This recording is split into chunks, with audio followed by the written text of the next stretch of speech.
Bonjour, je suis heureux d'être avec vous aujourd'hui pour aborder cette question. Crozant était-il idunum en 507? C'est une question qui parle sans doute aux Dunois, les habitants d'Alpalestel, parce que Georges Verjade, dans sa monographie de d'Alpalestel vers les années 50, nous dit: Nous avons déjà rapporté les données de la tradition qui veulent que Dain ait été saccagé au tout premier siècle de notre ère pour ne se relever qu'à la fin du Moyen Âge. Et tout en rapportant cette tradition orale, il explique qu'un texte du VIe siècle, la vie de saint Heptade, mentionne la destruction en 507 d'un castrum nommé Idunum. Les sites internet du Pays du Noir en parlent, mais avec des erreurs, mélangeant parfois les Burgondes et les Visigoths. Et pour ma part, j'ai pris connaissance de ce texte dans la thèse de Michel Rouche, l'Aquitaine des Visigoths aux Arabes, et dans son Clovis, qui situe en effet cet idunum détruit à Dan-Palestel. J'ai donc voulu en savoir plus. La Vita Heptadi, la vie de saint Heptade, a été écrite vers 550 par un proche du saint resté anonyme. Les historiens la considèrent comme fiable et sa datation exacte. Saint Heptade de Cervon, Cervon c'est le lieu où il a créé un monastère près d'Autun, était un ermite proche de Clovis au moment de la conquête de l'Aquitaine visigothique par les Francs qui étaient alliés avec les Burgondes. Heptade avait refusé la charge d'évêque d'Auxerre que Clovis lui proposait et en ermite il s'était réfugié dans les forêts du Morvan. Mais néanmoins, Clovis le soutient, y compris financièrement, pour la libération des prisonniers de guerre. Et Michel Rouche souligne l'habileté politique de Clovis qui s'associe donc à un personnage religieux populaire mais qui échappe à l'autorité hiérarchique de l'Église. Et on pourrait faire le parallèle avec Sainte Geneviève de Paris par exemple. On connaît ce texte par 2 copies seulement, qui sont toutefois indépendantes, qui n'ont pas été copiées l'une sur l'autre. Un premier manuscrit du XIe siècle qui était conservé au monastère de Moissac, et qui a été donné à Notre-Dame de Paris en 1656, puis un second manuscrit du XIVe provenant du légendier des franciscains de Toulouse. Il se distingue notamment par la graphie du nom Idunum, I dans le premier et HI, comme vous voyez, dans le second. Le premier manuscrit a été édité par Philippe Labbé dès 1657, un an après son arrivée à Notre-Dame de Paris, puis par les bollandistes Papebroc et Cupérus, puis par Martin Bouquet en 1741. Et c'est cette dernière édition que les auteurs limousins ont utilisée. En 1896, l'édition de l'allemand Bruno Crouch est la seule qui compare les 2 manuscrits. C'est cette édition qui fait encore souvent référence aujourd'hui que j'ai utilisée, comme Michel Rouche. Elle a été mise en ligne, vous voyez ici, par l'Université de Munich. Je l'ai traduite et commentée, car on n'en trouve pas de traduction intégrale. Et je l'ai mise sur ma page Academia si vous souhaitez la lire. Mais j'ai pensé intéressant de vous présenter le texte latin. Vous voyez ici en 12, donc, Castro provincialim officine idunum nomine, c'est du latin de l'époque, donc ce ne sont pas les formes classiques. Donc un castrum de la province du Limousin, du nom d'Idunum, effractum est et détruit a Romanis par les Romains, ius regis Burgundionum, sur l'ordre du roi des Burgondes.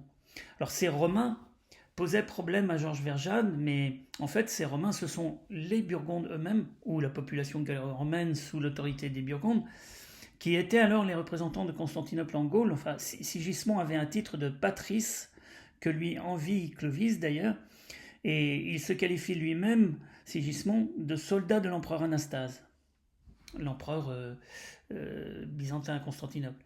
Et puis le texte nous apprend qu'il est fait un très grand nombre de prisonniers à Idunum et que 3000 au moins sont libérés et réinstallés chez eux grâce à l'intervention d'Heptade qui ordonne, je souligne le terme, imperans, au roi des Burgondes Sigismond de les libérer.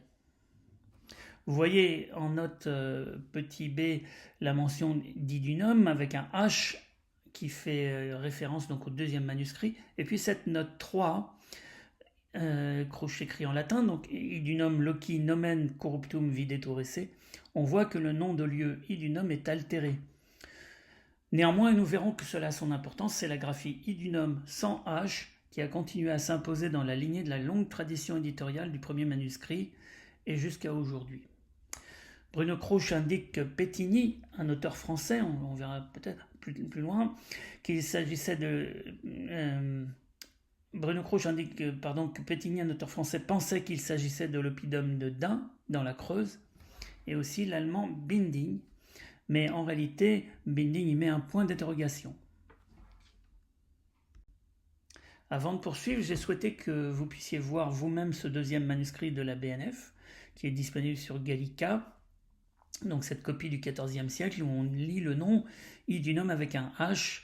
Vous voyez l'encadré en rouge. Castrum, ce sont des formes abrégées. Provinciae lemovicensis, une forme plus classique ici, sans doute rectifiée. Idunum nominé, en abrégé également. Alors cette question de la localisation de ce castrum idunum limousin est centrale, ancienne et toujours non résolue. Ancienne parce qu'en 1739, quand ils éditent le texte, les bollandistes nous disent qu'ils n'ont pas réussi à les déterminer et qu'ils en laissent le soin aux auteurs limousins. C'est un cadeau. De 1775 avec Joseph Nadeau à 2012 avec Ian Wood, 14 auteurs, vous ne voyez pas que des limousins, rapportent ce texte et donnent leur propre idée de la localisation. J'ai mis des couleurs pour qu'on se repère plus facilement en vert d'Alpalestel. Vous voyez qu'au début, tout le monde pense qu'il s'agit de Dale-Palestel avec quelques rares points d'interrogation. Et puis en 1896, le Belge Godefroy Courte, dans son Clovis, penche plus nettement pour A1. Je l'ai mis en violet ici, mais il est embêté parce que le nom antique d'A1 est connu. C'est Acitodunum, on le connaît par ailleurs. Alors il dit aussi que c'est parce que le texte est altéré. Michel Rouche, on l'a vu, retient, lui, Dale-Palestel, et le Suisse Justin Favreau, dans son livre sur les Burgondes de 2002, retient A1, parce que, dit-il, il n'y a pas de traces archéologiques à Dale-Palestel. Mais pour autant, il n'approfondit pas le cas d'A1. Cataline Éché, dans son livre sur les Burgondes de 2006, dit que ça peut être Dale-Palestel, A1, ou peut-être même Issoudun. Alors, Issoudun, il y a un Issoudun dans la Creuse également. Mais je lui ai posé la question, elle m'a dit qu'elle n'a pas en fait étudié la question. Ian Wood, dans le livre collectif The Battle of Vouillé 507, sous la direction de Ralph Mathisen, je reviendrai après, dit qu'il ne sait pas du tout. Et finalement, en réalité, personne n'a jamais vraiment étudié la question. Aucun de ces auteurs n'a vraiment étudié la question de la localisation. On possède différents atlas des dieux antiques, édités soit en papier, soit en ligne, qui font la synthèse des données publiées et les traduisent en cartes. Alors, finalement, tous attribuent actuellement idunum à Dale-Palestel, avec souvent un point d'interrogation. Le Barrington Atlas, donc édité en 2000 par l'université de Princeton, donc c'est le cas, Dale-Palestel, point d'interrogation. Le Pléiade, qui renvoie au Barrington Atlas. Le Pléiade dans la fiche ici est signé par Ralph Mathisen lui-même en 2012. Ralph Mathisen, donc, c'est l'auteur des lettres de Ruricius de Limoges en anglais, l'évêque Ruris, évêque de Limoges entre 485 et 507. C'est donc a priori un très bon connaisseur de cette période et de ce territoire limousin, mais pour autant, il n'en sait pas plus. En revanche, le Suédois Johan Altfeld, dans son Digital Atlas of the Roman Empire en 2020, tout en l'attribuant également à Dale-Palestel, nous donne une mention intéressante. Il ajoute Indunum Rieo Duninzi. Et on y reviendra après. Alors, Dunum, c'est un terme ancien, celtique, gaulois, qui désigne un oppidum, une ville enclose, une forteresse, mais c'est une terminaison, c'est un suffixe. Et en général, un préfixe lui est associé, qui en précise le sens. Xavier Delamarre donne justement comme exemple Acitodunum A1, c'est-à-dire le fort de la plaine. Mais dans le cas d'Idunum, on ne voit pas bien ce que pourrait vouloir dire ce préfixe I, et d'ailleurs pas plus si on lui rajoute le H. On voit effectivement, comme le disait Bruno Crouch, qu'il n'est pas exact. Je vais maintenant délaisser les textes pour vous montrer ce que ça donne sur le terrain et rentrer dans le vif du sujet pour parler de Crozant. Sur les photographies aériennes, on voit que Dun-le-Palestel est un carrefour de voies. A l'inverse, Crozant, c'est plutôt un cul-de-sac, un éperon barré entre les rivières qui correspond mieux à une géographie d'oppidum. Et puis pour Dun-le-Palestel, j'ai fait la même analyse que j'avais réalisée en 2020, publiée dans les mémoires de la Société des sciences de la Creuse pour le cadastre napoléonien de Crozant. Une analyse donc archéogéographique, à la fois morphologique et toponymique. On voit assez vite qu'on est en présence d'une motte castrale de l'an 1000, comme il s'en est construit dans toute l'Europe à cette période. Vous voyez la toponymie près de la motte, la tour, le fossé, et puis la forme de la motte avec la pêcherie en vert, je n'ai pas repris le toponyme, qui est un reste des anciens fossés qui faisaient le tour. Et j'ai mis en blanc les limites parcellaires qui dessinent la basse-cour avec ce toponyme la barre au niveau de la porte. Puis vous voyez, quand on prolonge les limites parcellaires vers Dunay, et la route de Dunay, ça tend à se refermer. Et on voit bien cette implantation donc sur un carrefour, et puis la mention sur le grand chemin, donc un carrefour de voies de grand parcours. La famille des seigneurs de Dun n'apparaît qu'au XIe siècle avec une première donation à l'abbaye de Bénévent en 1080, et Dun ne devient un centre paroissial qu'en 1711. Cela, l'absence d'église, c'est plus embêtant pour un castrum du haut Moyen-Âge, parce que l'on sait aujourd'hui que l'église est généralement centrale à cette période. À Crozant, au contraire, le site est lui totalement centré sur l'église. Le cadastre napoléonien fait apparaître ce que j'avais désigné comme un enclos ecclésial, en tout cas cette forme ovale autour de la parcelle dite au cadastre le prieuré, que l'on appelle Schoplin oralement à Crozant. Alors Schoplin peut-être de la chapelle, la capella, la chape, c'est-à-dire le manteau de Saint-Martin, en tout cas quelque chose qui a également un lien étroit avec l'église. Et puis on trouve aussi dans le cadastre et dans le terrier de Crozant des termes qui désignent une ville enclose.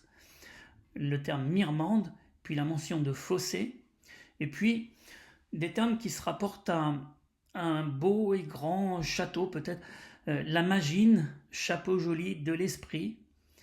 Et en tout cas, le barrage de l'Éperon en amont, au niveau du chemin perpendiculaire à l'axe que vous voyez sur le plan, donc les barrières, la chaîne, la porte. Je veux remercier ici Jacques Roger, qui nous a malheureusement quittés et qui a fait réaliser en 2022 des sondages autour de l'église qui ont révélé un ensemble de sarcophages très importants. Les archéologues impressionnés, notamment Katia Lagorce, que je remercie aussi, m'ont dit qu'ils étaient empilés les uns sur les autres. Donc c'est un cimetière, on peut utiliser le mot à partir de cette période, qui est utilisé au moins à partir du 7e siècle, et un édifice en petit appareil, en bas à droite de l'image, ici, pourrait être une première église.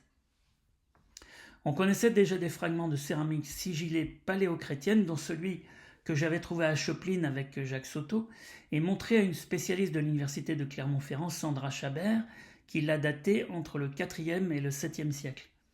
Et puis enfin, les croix de Crozant, j'y reviendrai, en tout cas, c'est un site polarisé autour de l'église au début de la chrétienté. Par ailleurs, et c'est un élément important de la confusion entre Dun-le-Palestel et Crozant, on possède 2 chartes conservées aux archives de Limoges qui ont été parfois attribuées à Dun-sur-Oron près de Bourges. La première nous dit que le vicomte de Limoges, Ile-de-Guerre, en présence de son fils Géraud, acquiert une terre dans une villa qu'on appelle Dun, située en territoire biturige. Donc in urbe biturico, in vicaria dunense, in villa quivocam duno. À une date pas connue précisément, 941 ou 951. Et puis environ 40 ans plus tard, ce même Géraud, fils d'Ile-de-Guerre, donne à l'abbaye Saint-Martial de Limoges un alleu qu'on appelle Dun, cette fois-ci c'est Dunus, probablement le même site donc, mais on a beaucoup plus de données, avec une église domaniale, le terme latin est indominicata, donc domaniale pour ne pas dire seigneuriale à cette époque, ce serait peut-être un peu anachronique, des vignes, des prés, des bois, des eaux, des rivières, et tout ce qui va avec, et les hommes qui en dépendent. Et puis une indication intéressante, cette église, c'est une basilique. Le terme basilica, qui désigne une église funéraire. Tout ce qui caractérise Crozant, vous le voyez, est présent. Alors bien sûr, Robert de Lasteyrie, qui est l'éditeur de ces textes, ne pensait pas alors à Crozant, mais à Dun-le-Palestel. Et comme il n'y a pas d'église à Dun avant 1711, Camille Rivin n'est pas d'accord avec lui et considère qu'il s'agit de Dun-sur-Oron près de Bourges. Il entame aussi une controverse avec Maximin de Loche, qui avait aussi utilisé le texte à propos de la vicariat du Nessé et Dun-le-Palestel, donc vicariat du Nessé est en quelque sorte le pays dunois. Mais ce dernier, Maximin de Loche, laisse tomber, ne poursuit pas la controverse. Et enfin, Charles de Lasteyrie contredit lui aussi son père en adoptant l'hypothèse Dun-sur-Oron dans son ouvrage sur les comtes et vicomtes de Limoges avant l'an 1000. Le sujet semble donc clos. Pourtant, on pourrait lire tout cela autrement. La description correspond parfaitement à Crozant. L'église funéraire, les rivières, les vignes, on a 3 mentions de vignes au bourg de Crozant, et Crozant est situé à la limite entre les 2 territoires, Bituriges et Limousin, et on sait qu'il a été tantôt d'un côté, tantôt de l'autre. On pourrait donc y voir la volonté de récupérer des biens aquitains qui avaient été sans doute confiés par Clovis au pouvoir du Nord, et c'est un phénomène qui est bien connu par ailleurs à cette époque, qui a suscité bien des conflits. Autres éléments, autres indices de l'importance de ce territoire à cette époque du Haut Moyen-Âge, et ce sont encore des indices toponymiques. On distingue les traces d'une station routière antique au niveau de Maison, le pont Charot, les places, avec notamment le toponyme Maison qui apparaît au singulier, d'ailleurs sur le cadastre napoléonien, c'est important, qui dérive du terme Mencio, la station routière. C'est un terme ici qui est associé à d'autres que j'ai étudiés par ailleurs, ce sera un peu long d'en parler mais on pourra y revenir. La Quinta, qui est un anthroponyme, et le toponyme Les Guerlières, qui sont associés au contrôle de la route et du commerce par l'administration militaire romaine. Et puis, sur la carte de droite, dans un contexte plus large, si on dézoome sur le territoire, on a, c'est assez amusant, tous les termes qui sont dans le titre de la thèse de Josiane Barbier, qui avait d'ailleurs établi cette relation entre les sites de contrôle antiques et leur reprise par le pouvoir mérovingien. Sa thèse s'intitule Palatium Fiscus Saltus. Et on a ici à la fois Saint-Benoît du Sault, S-A-U-L-T, le Saltus, la forêt du Faisceau, le Fiscus, auquel on pourrait rajouter d'ailleurs le terme Forestis lui-même, qu'elle étudie également dans sa thèse, et dans le Palto, le Palladium. Et s'il s'agit effectivement d'un fisc mérovingien, un autre indice est cette monnaie fiscale, ce triens, puisqu'à cette époque, l'impôt est perçu sous forme de monnaie frappée du nom du lieu de la collecte de l'impôt pour être refondu ensuite. C'est Jean-François Boyer, dans sa thèse publiée en 2018, qui a tout particulièrement étudié cela, et on y trouve la mention d'un triens limousin, frappé du nom de Rieu du Nain, qu'il n'a pas pu attribuer à un lieu connu. Maximin de Loche avait tenté de l'attribuer à un hypothétique Rieu près d'Ain, et il disait, en s'appuyant sur le pays dunois, donc comme on a Bussière-Dunoise, Saint-Sulpice-le-Dunois, etc. Et Georges Verjade, dans sa monographie, avait cherché et identifié à Colondan un lieu dit Le Ry. Mais si je fais la même chose que lui et que je cherche des toponymes en Ry à Crozant ou Fresline, j'en trouve énormément. Les Rivailles, la Riga, Ribois, le ruisseau du Rivaux, le Rivaux, parce que ce terme Ry ou Rio désigne la rivière dans le parler de Crozant et Fresline.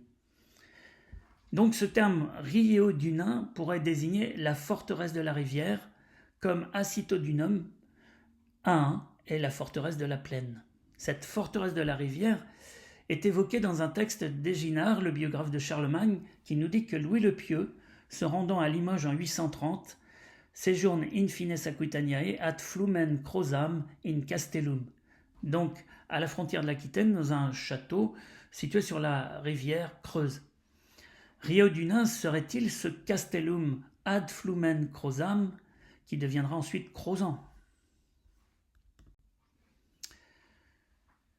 Autre élément qui nous évoque cette période mérovingienne, j'ai qualifié la forme des croix de Crozant de byzantine du fait de l'espace géographique dans lequel on les retrouve. Mais ce qui est important aussi, c'est que les objets originaux de forme comparable des collections des grands musées, comme cette ampoule à logis de Pergame conservée au British Museum, sont tous datés entre le 5e et le 7e siècle. La stèle funéraire d'Exopérios à Marseille, au centre, date du 5e siècle et c'est probablement l'occurrence la plus ancienne que j'ai trouvée. Vous voyez cette barre transversale droite très caractéristique que l'on retrouve aussi sur la plaque boucle de Morins en Suisse, dans l'ancien espace Burgonde, dirigé ensuite par les Francs bien sûr après 534, et le parallélisme avec la forme des croix de Crozant et cette croix du village de la Kerlière. Toujours cette barre transversale droite. Et vous voyez qu'on le retrouve cela également sur cette croix qui est la croix de la tombe du roi Arthur. Donc c'est quelque chose d'assez amusant. Vous connaissez bien sûr la légende du roi Arthur en Grande-Bretagne, en Cornouailles, mais les sites qui lui sont associés ont été fouillés depuis les années 1960 et le site de Glastonbury où on trouve sa tombe, où on a trouvé cette croix, en fait, est daté du 5e au 6e siècle. Et le site de Camelot, que vous connaissez bien aussi au centre, a livré des poteries orientales de la même époque. Et enfin, le château de Tintagel, où on retrouve un château du XIIIe siècle comme à Crozant, s'avère avoir été un grand centre de commerce avec la Méditerranée du 5e au 7e siècle.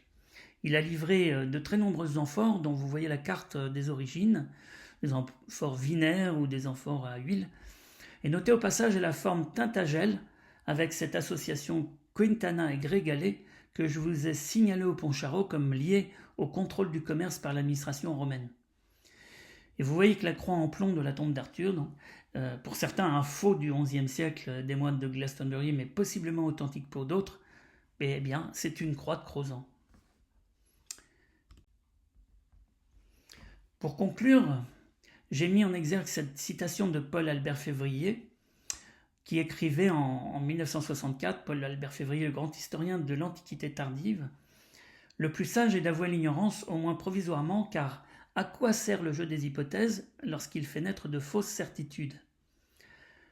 Donc il ne s'agit pas de vous tromper, il s'agit bien d'un jeu d'hypothèses, mais c'est un jeu d'hypothèses appuyé sur un faisceau d'indices convergents assez troublant. Paul-Albert Février disait cela dans les années 60, car cette période de l'Antiquité tardive est particulièrement difficile du fait de la rareté des textes, et on avait encore peu de données archéologiques. On en a un peu plus aujourd'hui, alors on commence à en posséder un peu pour Crozant, alors pour autant il nous faudrait faire des fouilles programmées autour de l'église, et il faut regretter aussi, avec les archéologues qui m'en avaient fait part, que dans les années 2000, il n'ait pas été associé aux travaux d'enfouissement des réseaux, ce qui fait que le sol de Crozant, comme me disait Katia Lagorce, a été vidé en grande partie de sa mémoire, et c'est très dommage sur un site de cette importance. Je n'ai pas beaucoup de certitudes, mais j'en ai quand même une ou peut-être deux. La première, c'est que les 50 croix de Crozant ne sont pas là par hasard, qu'elles ont une signification particulière, les 50 croix de cette forme particulière. La seconde, c'est que cette forme particulière est véritablement à l'origine datable du 5e au 7e siècle. C'est donc un marqueur fort de cette période autour du 6e siècle, comme l'est d'ailleurs l'attribution à Saint Étienne de l'église de Crozant. Saint Étienne, donc le premier martyr, le vocable des églises cathédrales de Bourges, de Limoges, de l'église d'Argenton-sur-Creuse, l'ancienne Argentomagus. Alors est-ce que Crozant est Ri-et-Odunum, ou Ridunum, la forteresse de la rivière détruite par les Burgondes? C'est ce que je pense, et c'est ma première hypothèse. Et ma seconde hypothèse, c'est que les croix auraient pu être réalisées par les anciens prisonniers lors de leur réinstallation chez eux, à la fois pour rendre grâce à Dieu, pour leur liberté retrouvée, rendre grâce à leur libérateur Heptade, et peut-être pour protéger leur nouveau village. Et en parallèle, une basilique funéraire, un palatium et un fisc mérovingien, donc un domaine sous le contrôle royal en fait, succéderait à une station hautière antique. Et les nobles aquitains auraient cherché ensuite à récupérer ce territoire accaparé par Clovis au profit du Nord, et c'est ce que nous racontent peut-être les chartes, avec le rachat par Hildeguerre, puis le don par son fils Géraud à l'abbaye Saint-Martial de Limoges, ce qui lui permettait d'échapper à une éventuelle confiscation par le pouvoir royal. Je pense aussi que c'est à cette période que le nom change pour Crozant, à partir de l'expression Castellum ad flumen Crozam, et que Géraud, le fils du vicomte de Limoges Hildeguerre, se fait appeler Géraud de Crozant. Vous savez on ne sait pas d'où vient ce personnage important qui apparaît dans les textes, mais dont on ne sait pas l'origine. C'est l'hypothèse que je fais aujourd'hui. Et un peu plus tard, les petits seigneurs qui installent leur motte au carrefour des routes pour en contrôler le passage récupèrent un nom finalement devenu disponible, celui de Da, qui désignait donc le pays, la vicarie, c'est-à-dire l'espace du contrôle des routes, la vicarie, et qui avait une notoriété ancienne. On devine qu'il cherchait cette notoriété puisque dans une donation à l'abbaye de Bénévent, il se donne même un ancêtre, Béraud, qui aurait vécu au temps de Saint-Étienne. Cette récupération des noms qui possèdent une notoriété bien connue en toponymie, l'Église y a eu beaucoup recours, cela brouille les pistes, et c'est pour cela, et aussi du fait de l'altération du nom dans les manuscrits, que l'on n'a jamais identifié l'idunum des textes avec le site de Crozant, qui en est pourtant, à mon sens, le support géographique le plus évident. Je vous remercie.